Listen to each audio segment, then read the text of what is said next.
नमस्कार, AB star news देख रहे हैं आप और अपना उत्तर प्रदेश लेकर हाजिर हूं मैं आपके साथ सोहन सिंह। बुलेटिन की शुरुआत करेंगे। सबसे पहले बात करेंगे उत्तर प्रदेश की राजधानी लखनऊ की, जहां पर एक दुकानदार पर दो मजदूरों को बंधक बनाने का आरोप लगा है। आरोप है कि दुकानदार ने पहले दोनों मजदूरों को बंधक बनाया, उसके बाद उनके घर वालों से फिरौती की रकम भी मांगी है। तो खबर उत्तर प्रदेश के लखनऊ से है। लखनऊ के चौक कोतवाली इलाके की अमरनाथ मार्केट शंकरी टोला में सर्राफा की दुकान पर काम करवाकर दो राजस्थानी कामगारों को बंधक बनाकर लाखों की फिरौती मांगने का मामला प्रकाश में आया है। दोनों राजस्थानी कामगारों को बंधक बनाकर उनके पिता से 5,77,000 रुपए की फिरौती ले ली गई है। दुकानदार ने दोनों राजस्थानी कामगारों को बंधक बनाकर 5 लाख से अधिक की रंगदारी मांगी।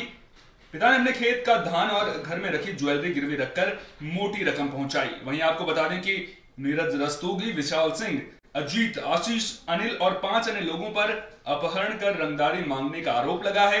पिता ने 5,77,000 रुपए और बहन की शादी के लिए उधार ली हुई ज्वेलरी देकर दोनों बेटों को छुड़ाया है। अपहरणकर्ताओं के चंगुल से बेटों को छुड़ाने के बाद पिता बेटों को लेकर पुलिस के पास पहुंचा, जिसके बाद पीड़ित पिता ने पूरी कहानी पुलिस को बताई। अब पुलिस जो है इस मामले में कार्रवाई करने में जुट गई है। देखना दिलचस्प होगा कि पुलिस जो आरोपी हैं उनको कब तक गिरफ्तार कर पाती है। दिन में 1 बजे फोन आया कि पापा जी मेरे को इन लोगों ने किडनैप कर दिया, नाम तो मैं जानता नहीं हूँ। तो बेटा क्या हुआ? कह रहे आप मेरे जल्दी पैसे भराओ, नहीं ये मेरे को मार देंगे। तो फिर बेटा 7.5 लाख रुपए इन्हें मैं अकाउंट का खाता भेजता हूँ। कितने रुपए भिजवाए आपने? 5,77,000 वहाँ से रोकड़ केस भेजा, 7.5 मांगा था। और यहाँ के फिर इन के पास में जाके हाथ जोड़ के खड़ा होकर, भैया मैं किसान हूँ, मेरे बच्चे यहाँ काम कर रहे हैं, परेशान मत करो भैया, तेरा भाई है जितना मेरा ही भाई है। खबर फिरोजाबाद से है, जहां मुख्य विकास अधिकारी ने अस्पताल का निरीक्षण किया है। इस दौरान मुख्य विकास अधिकारी की अचानक की गई इस कार्रवाई से जो अस्पताल प्रबंधन है उसमें हड़कंप मच गया था। आपको बता दें कि इस दौरान जो सीडीओ हैं उन्होंने वहां पर जो अधिकारी मौजूद थे उन्हें उचित दिशा निर्देश दिए हैं। तो खबर उत्तर प्रदेश के फिरोजाबाद से है। फिरोजाबाद के सीएचसी का मुख्य विकास अधिकारी ने औचक निरीक्षण किया, साथ ही साफ सफाई को लेकर भी विशेष दिशा निर्देश दिए। आपको बता दें कि उत्तर प्रदेश के जनपद फिरोजाबाद के नगर सिरसागंज सीएचसी में इस समय हड़कंप मच गया, जब आज फिरोजाबाद मुख्य विकास अधिकारी चर्चित गौड़ ने अचानक सिरसागंज सीएचसी का औचक निरीक्षण किया। वहीं निरीक्षण के दौरान सिरसागंज सीएचसी में मौजूद डॉक्टरों में हड़कंप मच गया।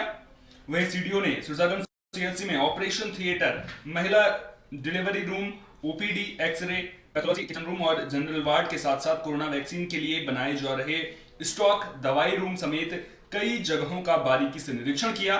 और वहीं सीएचसी में दवाई स्टॉक रूम में पहुंचकर दवाई स्टॉक रजिस्टर को भी बारीकी से चेक किया। उन्होंने कहा कि सिरसागंज और स्वास्थ्य केंद्र में साफ सफाई और संक्रमण से बचाव के लिए उचित व्यवस्था होनी चाहिए। साथ ही उन्होंने वहां पर रखरखाव की स्थिति को भी देखा, साथ ही उसे और अधिक बेहतर बनाने के लिए भी अधिकारियों को दिशा निर्देश दिए।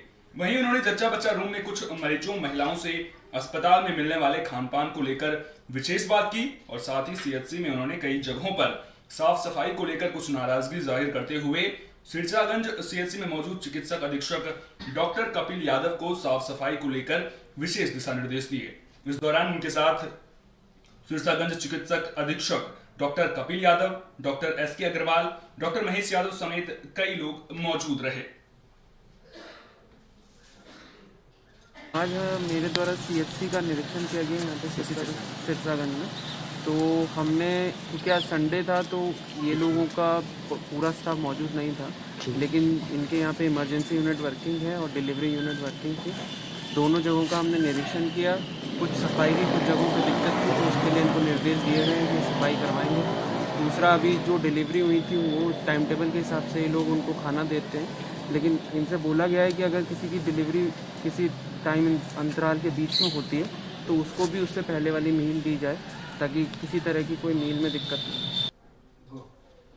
उत्तर भारत में ठंड का सितम देखने को मिल रहा है। वहीं बात अगर उत्तर प्रदेश के देवरिया की करें तो देवरिया में नगर पालिका प्रशासन ठंड के सितम को देखते हुए चाक चौबंद इंतजाम करता हुआ नजर आ रहा है। आपको बताने की जो अधिशासी अधिकारी हैं उन्होंने रैन बसेरों का निरीक्षण किया है। देवरिया शहर में कड़ाके की ठंड को लेकर नगर पालिका प्रशासन काफी सतर्क है। मजदूरों के लिए रैन बसेरों में सोने की व्यवस्था के साथ साथ शहर के विभिन्न स्थानों पर अलाव की व्यवस्था की गई है, जिसका जायजा लेने पहुंचे देर शाम अचानक निरीक्षण करने अधिशासी अधिकारी रोहित सिंह रैन बसेरे पहुंचे, जिन्हें देखते ही कर्मचारियों में खलबली मच गई। वहीं अधिशासी अधिकारी ने रैन बसेरों का निरीक्षण किया और आवश्यक दिशा निर्देश दिए। वहीं देखा गया कि रैन बसेरे में करीब 120 लोगों के सोने की व्यवस्था है। साथ ही ठंड से बचने के लिए अलाव की भी व्यवस्था नगर पालिका की ओर से की गई है। तो ठंड का सितम लगातार बढ़ता जा रहा है और वहीं दूसरी ओर नगर पालिका प्रशासन इस चीज को मद्देनजर रखते हुए लगातार चाक चौबंद इंतजाम करता हुआ यहाँ पर नजर आ रहा है। रैन बसेरों का निरीक्षण भी किया जा रहा है, वहां पर किस तरह की व्यवस्थाएं हैं उनका जायजा भी लिया जा रहा है, ताकि जो लोग रैन बसेरों में रहते हैं जिनके सर पर छत नहीं है उन लोगों तक जो सुविधाएं रैन बसेरों में होनी चाहिए वो पहुंच सके। हुए हैं आप? हम रैन बसेरा में आए हुए हैं। कहाँ पे, किस जगह रहने? मालविया रोड। जी जी। तो यहाँ पे किसी तरह की असुविधा आपको? नहीं, यहाँ पर कोई असुविधा नहीं है। पानी वानी मिला है? पानी मिलेगा, बिछौना भी साफ सुथरा होता रहता है। कहीं कोई दिक्कत नहीं है? नहीं। रजाई गद्दा की व्यवस्था दी जा रही है। आरओ पानी की व्यवस्था दी जाए, अलाव की व्यवस्था दी जा रही है। जी। और कोई व्यवस्था खाने वाने की जैसे? इस खाने की व्यवस्था तो नहीं दी जा रही। अच्छा अच्छा। और कोई यहाँ पे कोई दिक्कत इन लोगों के लिए? कोई दिक्कत नहीं है। अच्छा, कौन सा रैन बसेरा है ये? रेलवे स्टेशन रैन बसेरा। ये जो नगर पालिका द्वारा 4 रैन बसेरे स्थापित किए गए हैं उनका निरंतर निरीक्षण किया जाता है मेरे और अध्यक्ष महोदय द्वारा। उसी क्रम में आज निरीक्षण किया गया है जहां सभी कर्मचारी मौजूद पाए गए हैं और व्यवस्थाएं उचित हैं। जो कुछ कमियां थी उसके लिए हमने निर्देश दिए हुए हैं। शहर के अंदर कहाँ कहाँ ये रैन बसेरा रखा गया है? Railway station, bus stand, Rameshwar Lal तिराहा और जिला अस्पताल, जहाँ जहाँ पे आवश्यकता महसूस हुई है और प्रशासन से निर्देश मिले हैं हमने रैन बसेरों की व्यवस्था की है और आवश्यकता पड़ने पे हमने उसके सीमा का विस्तार भी किया है ताकि कोविड में जो हम लोग सोशल डिस्टेंसिंग मेंटेन कर सकें। देश में सड़क दुर्घटनाओं के जो मामले सामने आ रहे हैं उन पर रोक लगाने के लिए परिवहन मंत्रालय ने राष्ट्रीय सड़क सुरक्षा माह अभियान शुरुआत किया है, जिसकी शुरुआत फिरोजाबाद में भी हो गई है। आपको बता दें कि आरटीओ कार्यालय में इसका शुभारंभ किया गया है। फिरोजाबाद में सड़क परिवहन और राजमार्ग मंत्रालय द्वारा राष्ट्रीय सड़क सुरक्षा माह का शुभारंभ फिरोजाबाद के आरटीओ कार्यालय में हुआ। कार्यक्रम के मुख्य अतिथि सांसद डॉक्टर चंद्र सिंह जादव ने प्रचार वाहनों को रवाना किया और जागरूकता रैली निकालकर शुभारंभ किया, जिसमें विधानसभा शिकोहाबाद के विधायक मुकेश वर्मा और एसएसपी अजय कुमार पांडे भी मौजूद रहे। ये राष्ट्रीय सड़क सुरक्षा माह 18 जनवरी से 17 फरवरी तक चलेगा। सुरक्षा माह 2021 अभियान के दौरान सड़क दुर्घटनाओं में कमी लाने हेतु आम जनमानस को यातायात नियमों के प्रति अधिक से अधिक जागरूक किया जाएगा। इस संबंध में जानकारी देते हुए फिरोजाबाद के एसएसपी ने बताया कि राष्ट्रीय सड़क सुरक्षा माह के दौरान जिला स्तर पर रोजाना विभिन्न तरह के जागरूकता कार्यक्रमों के साथ वाहन जांच अभियान चलाया जाएगा। लोगों को जागरूक करने के लिए विभिन्न कॉलेजों, तकनीकी संस्थानों, एनसीसी, एनएसएस और ऑटोमोबाइल कंपनियों द्वारा विशेष जागरूकता कार्यक्रमों का आयोजन किया जाएगा। इस दौरान जिले में अलग अलग गतिविधियों का आयोजन कर लोगों को सड़क सुरक्षा के प्रति जागरूक किया जाएगा। उन्होंने कहा कि हर सप्ताह अलग अलग थीम पर चलेगा। वाहन जांच, helmet, seat belt, over speeding, नाबालिग द्वारा वाहन चलाने, फिटनेस परमिट, प्रदूषण जांच, pressure horn, multi tune horn, high security number plate आदि विशेष जांच अभियान का आयोजन जिला स्तर पर किया जाएगा। इस दौरान सड़क सुरक्षा नियम के उल्लंघन करने वालों पर कार्रवाई की जाएगी। फिरोजाबाद में होर्डिंग, बैनर और जिंगल के जरिए अभियान चलाया जाएगा। सड़क सुरक्षा माह के दौरान होर्डिंग्स और बैनर के जरिए लोगों को जागरूक करने की कोशिश की जाएगी। फिरोजाबाद जिले के मुख्य स्थानों पर सड़क सुरक्षा जागरूकता होर्डिंग लगाए जाएंगे। पूरे महीने तक लगातार सड़क सुरक्षा जागरूकता को लेकर वाहनों पर माइक से प्रचार प्रसार कर आम लोगों को सड़क सुरक्षा के बारे में जागरूक किया जाएगा। 18 जनवरी 2021 से 17 फरवरी 2021 तक मनाए जाने वाले सड़क सुरक्षा माह की इस बार की थीम सड़क सुरक्षा जीवन रक्षा तय की गई है। विभाग द्वारा इस थीम पर आधारित विभिन्न गतिविधियों का आयोजन किया जाएगा। इसमें ट्रैफिक पुलिस, स्वास्थ्य सूचना और प्रचार, पीडब्ल्यूडी समेत ट्रांसपोर्ट अथॉरिटी, जिला अथॉरिटी, स्वैच्छिक संगठनों की भी मदद ली जाएगी।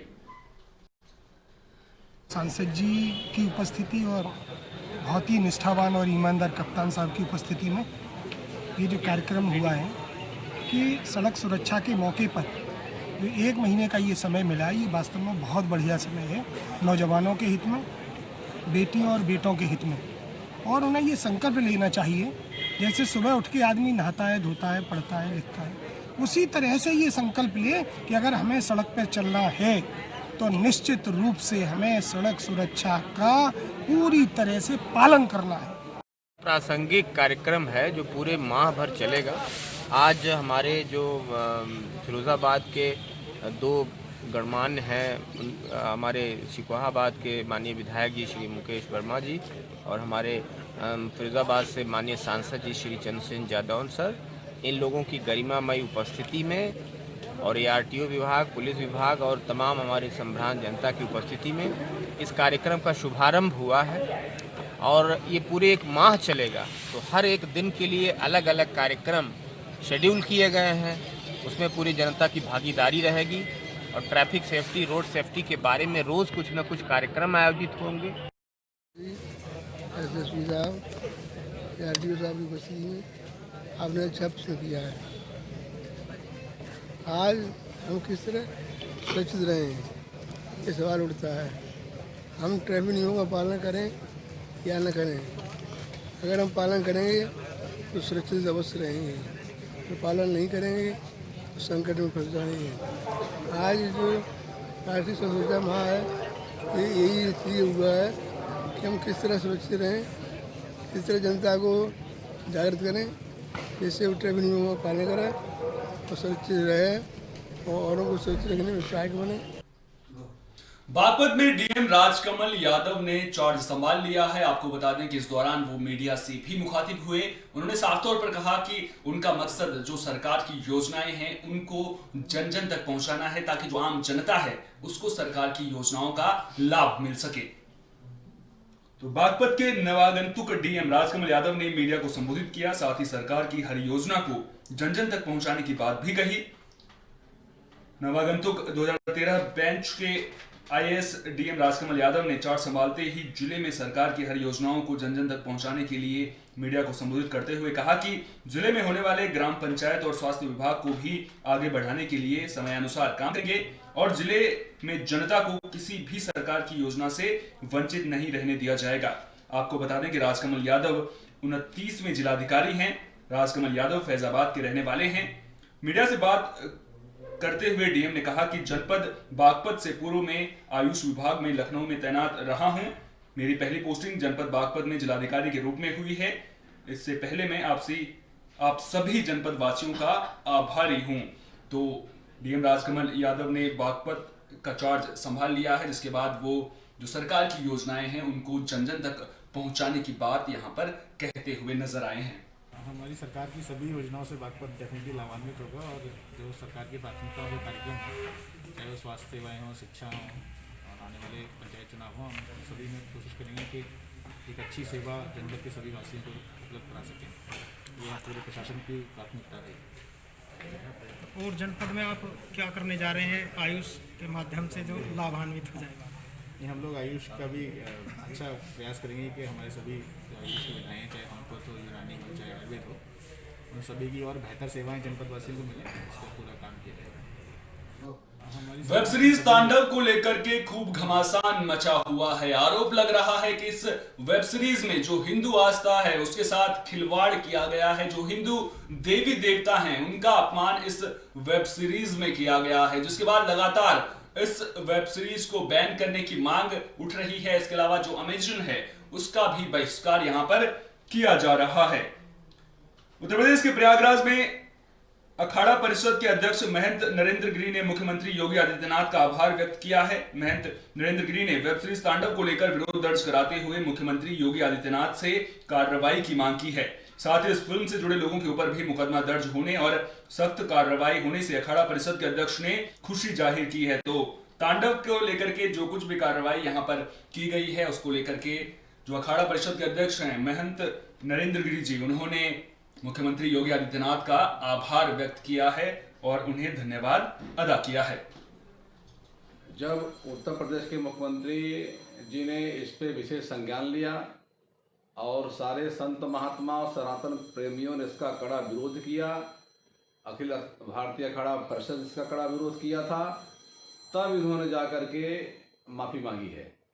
तो हमारा फिर ये कहना है कि जब तक फिल्मी जगत में रहने वाले जितने भी मुस्लिम हीरो हैं, जितने भी उनके समुदाय के निदेशक हैं, लिखित रूप से माफ़ी मांगे, दोबारा ऐसी गलती नहीं करेंगे, तब हो सकता है संत महात्मा उन्हें माफ कर दे। खबर प्रयागराज से है, जहां ओमैक्स कंपनी के ऑफिस में तालाबंदी की गई है। दरअसल यहां पर लोगों ने प्रदर्शन किया है, जिसमें महिलाओं ने भी बढ़ चढ़कर हिस्सा लिया है। जो लोग प्रदर्शन कर रहे हैं उनका साफ तौर पर कहना है कि वो लोग जो कंपनी के आला अधिकारी हैं उनसे बात करना चाहते हैं। तो ओमैक्स के ऑफिस में तालाबंदी यहां पर देखने को मिली है। प्रयागराज के ओमैक्स रियल एस्टेट कंपनी की नैनी स्थित waterfront high tech integrated city housing योजना में अपना मकान पाने की आस लगाए लोगों ने सोमवार को सिविल लाइंस स्थित ऑफिस में धरना प्रदर्शन किया। ओमैक्स वेलफेयर सोसाइटी के बैनर तले कड़ाके की ठंड में सैकड़ों की संख्या में लोगों ने प्रदर्शन किया। इस प्रदर्शन में महिलाओं ने भी बढ़ चढ़कर हिस्सा लिया। सोसाइटी के सदस्यों ने ऑफिस में ताला लगा दिया और दिल्ली और लखनऊ में बैठे आला अधिकारियों से बात कराने की मांग की है। यहाँ के लोकल अधिकारी अजय मिश्रा पहले तो मामले को अपने ही स्तर पर निपटाने की कोशिश करते दिखे, लेकिन सोसाइटी के लोग बात कराने की मांग पर अड़े रहे। बाद में ओमैक्स अधिकारी अजय मिश्रा ने मंगलवार 19 जनवरी को दिन में 12 बजे तक ओमैक्स कंपनी के वाइस प्रेसिडेंट से टेलीफोनिक बातचीत कराने की मांग मान ली थी। साथ ही उन बिंदुओं पर भी लिखित में जवाब देने की बात मान ली जिसे लेकर सोसाइटी ने प्रश्न उठाया था। दरअसल ओमैक्स रियल एस्टेट कंपनी की नैनी में स्थित water front high tech estate company integrated housing योजना की शुरुआत 2008-2009 में हुई थी।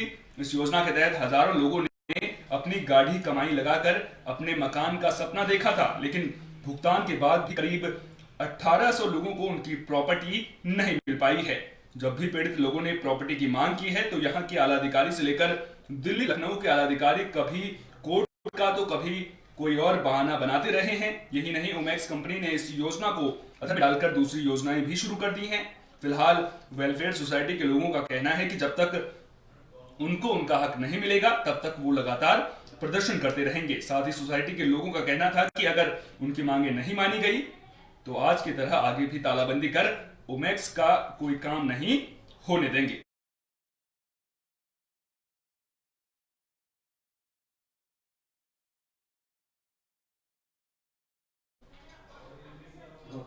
दिल्ली बॉर्डर पर किसानों का प्रदर्शन जरूर देखने को मिल रहा है, लेकिन अगर बात उत्तर प्रदेश की करें तो उत्तर प्रदेश सरकार किसानों के विकास को लेकर के प्रतिबद्ध नजर आ रही है। दरअसल उत्तर प्रदेश सरकार के द्वारा किसानों के विकास के लिए तमाम योजनाएं चलाई जा रही हैं ताकि जो किसान हैं उनको उनकी फसल का उचित मूल्य मिल सके। खबर उत्तर प्रदेश के गोंडा से है, जहां यूपी सरकार किसानों के प्रति लगातार योजनाएं चला रही है।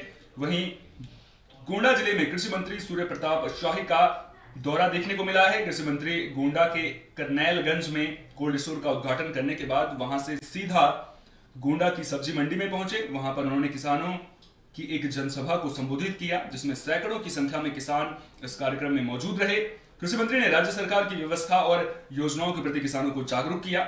वहीं इस कार्यक्रम को समाप्त करने के बाद कृषि मंत्री सब्जी मंडी से गांधी पार्क टाउन हॉल में पहुंचे, जहां तमाम जनप्रतिनिधियों के साथ मंडलीय स्तर के आला अधिकारी भी मौजूद रहे। वहीं कृषि मंत्री ने पदाधिकारियों से बैठक करने पर सरकार की योजनाओं के बारे में लोगों को जागरूक करने को कहा। साथ ही उन्होंने जिला अधिकारी समेत कई आला अधिकारियों के साथ समीक्षा बैठक भी यहां पर की है। और इस गोदाम के माध्यम से उन किसान भाइयों को अपना माल मंडी के भीतर लाते थे और मजबूरी में उन्हें घर वापस लेकर के चला जाना पड़ता था और या कम कीमतों पर बेचना पड़ता था। उन्हें 1 महीने तक निःशुल्क यहाँ पर अपने माल को रखने की सुविधा होगी। एक और यह सुविधा हमारे गोंडा जनपद के किसान भाइयों को बहुत अच्छे तरीके से मिल सकेगी। ऐसे गोदाम हम 19 मंडियों के भीतर बना रहे हैं। प्रदेश के 19 मंडियों में बना रहे हैं, जिसमें से 2 गोंडा के भीतर हैं और 2 कृषि कल्याण केंद्रों का हमने अभी लोकार्पण किया है, जिसमें किसानों को खाद, बीज और कीटनाशक आदि वहाँ पर उपलब्धता रहेगी। और साथ में किसानों को गोष्ठियों को करने के लिए ऊपर हॉल में भी अच्छी व्यवस्था रहेगी। और इस गोदाम खबर गोंडा से है, जहां से सड़क हादसे का ये मामला सामने आया है। आपको बता दें कि एक 12 साल की बच्ची गन्ने से लदी ट्रैक्टर ट्रॉली के नीचे आकर बच्ची गन्ने से लदे ट्रैक्टर ट्रॉली के नीचे आ गई। आपको बता दें कि इस हादसे में बच्ची की मौके पर ही मौत हो गई। तो यूपी के गोंडा के आजाद नगर बाजार में एक 12 साल की बच्ची गन्ने से लदी ट्रॉली के नीचे आ गई, जिससे उसकी मौके पर ही मौत हो गई। बच्ची की दर्दनाक मौत होने से परिजनों में कोहराम छा गया। आपको बता दें कि सामान लेने के लिए 12 साल की बच्ची रिंकी रोड में सामान ले रही थी। इसी बीच सामने से गन्ने से लदी ट्रॉली आ रही थी, जिसका ये मासूम बच्ची शिकार हो गई। घटना सुनते ही मौके पर बीजेपी विधायक प्रेम नारायण पांडे पहुंचे और उन्होंने हर संभव मदद का भरोसा दिया। सूचना मिलने पर मौके पर पहुंची पुलिस ने शव को पोस्टमार्टम के लिए भेज दिया है।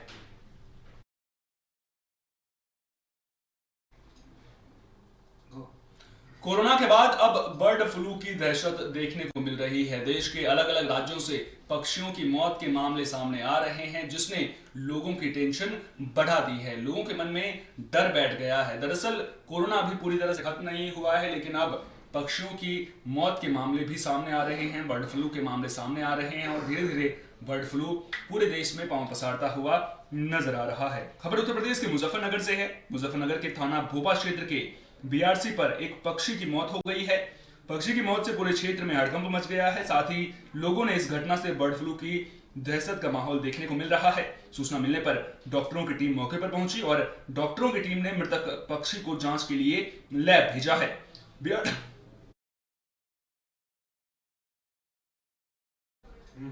बीआरसी प्रभारी डॉक्टर का कहना है कि रिपोर्ट आने के बाद ही पूरे मामले की जानकारी दी जाएगी। जो लैब में इस पक्षी के सैंपल की जांच होगी, उसके बाद ही पता चल पाएगा कि इसकी मौत बर्ड फ्लू की वजह से हुई है या फिर ठंड की वजह से मौत हुई है या फिर कोई और वजह इसके पीछे है।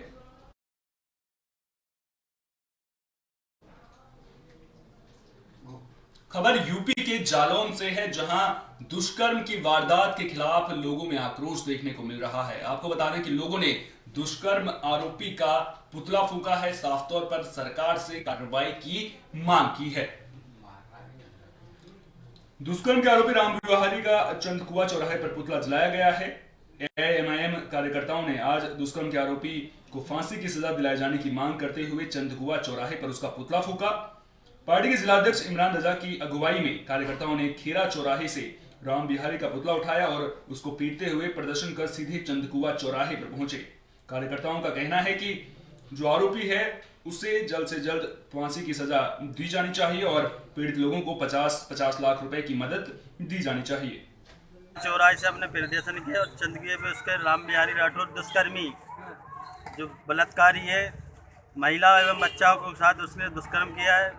हार्डेक्स के जरिए मूवी बनाता था, वीडियो क्लिप रख के उन मूवी के जरिए ब्लैकमेल करता था, पैसे मांगता था।